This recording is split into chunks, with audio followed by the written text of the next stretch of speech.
Everyone, welcome to this channel.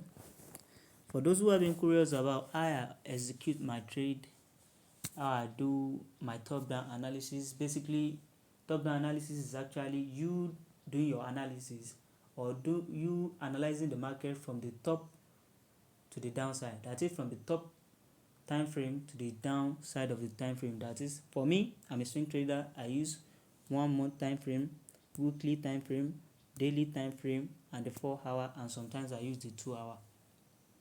Depends on how the markets react. So at monthly time frame, what do I do on monthly time frame? This is how the monthly time frame looks like. Monthly time frame is actually telling you about a single candle here at monthly time frame. Basically it stands for 1 month. A single candle basically stand for what? Stand for 1 month at this level. So this candle here is 1 month. This candle here is 1 month. This candle here is 1 month. So we've already viewed the trade at 1 month, which we've already seen the area photograph. I don't analyze chart at 1 month. I move to 1 week. From 1 week, that's where I analyze the chart. So I will know where the market is moving to and where next should I place my support and resistance level. So at this level, you could see the market has a very, when I mean very, I mean around this level. So and this level again, you could see the market is having a very, you could have known the place I'm talking about. So the markets are having a very long rejection. When they comes to this level, they reject back. When they come to this level, they reject back. When they come to this level, they reject back. When they come to this level, they reject back. When they come to this level, they reject back. So the main reason why we analyze and place our level of support and resistance to this level is actually because we have a major rejection at this level. Basically, this pair is called NZD-JPY. We're having the New Zealand dollar and Japanese yen. So currently, the market has a very long rejection at this level, this level, this level, this level, this level. So with my strategy, which is the major support and resistance level, I mark out the major support and resistance level at this. I mark out the major support and resistance level for me to enter the trade. So you can see this is clean. I don't do rough charts. So let's move to daily time frame where we zoom in. So when moving to the daily time frame, you could see very well that at this level we are having a clean rejection of the market. When the market reach this place, it reject. Market reach this place, it reject. It reach this place, it reject. It reaches this place, it reject. It reaches this place, it reject. Around this level of support and resistance level, you could notice that the market is actually rejecting itself, which means it is necessary for us to mark out this major resistance level, major support and resistance level. So around this level also, you could see that the market is actually moving from the upside, that is from around this level, to the downside. That is, it has been forming a downtrend from this level to what? To this level, which is actually creates around this level, it then moves to the upside. So around this level, the market has been creating an uptrend again. Around this level, it has been creating an uptrend again. So the market then move upward to this level,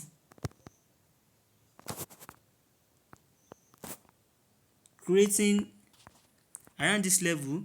You could just see that the market is creating a reversal pattern. A reversal pattern in the sense of it has been accumulating, ranging around this level. So the next step means that is either the market continue the trend, trying to retest back at this zone, or it just break out of this zone toward the downside to break and retest this level, then correct the market to move to the downside. So let's move on. So daily time frame, we've seen at monthly time frame, we've seen the market structure. At weekly time frame, we've also marked out the level of support and resistance at daily time frame and weekly time frame. The weekly time frame is telling us, the daily time frame is telling us that the market has been coming from the downside, then moving to the upside around this level again, which has been accumulating. Then it has been ranging, either creating a market rejection, a market correction, or trying to move to the upside. But here it is. Let's move to the 4-hour time frame. The 4-hour time frame is actually a time frame where I execute my trade. I wait for my confirmation at this level. So I didn't clear this chart because this is actually a trade that I take around last week. Around this week, Monday, or my yes.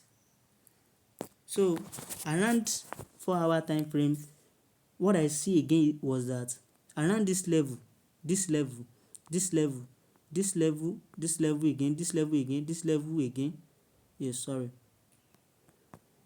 this level again, this level again, this level again, this level again, the market has been trying to create a major level of support and resistance again.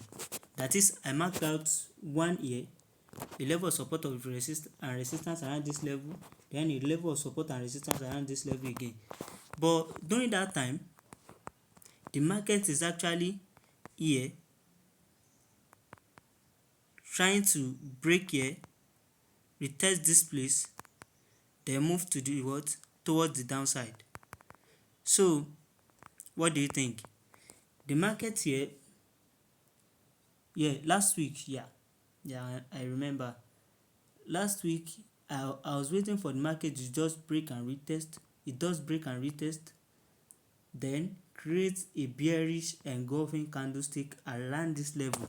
Bearish engulfing candlestick in the sense of the red candlestick around this place.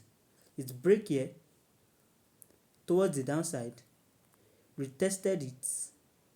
I missed out at this level, but the only thing I could just wait for is for me to just wait for this to come to the upside, create a bearish engulfing candlestick again, then move toward the what? Toward the downside.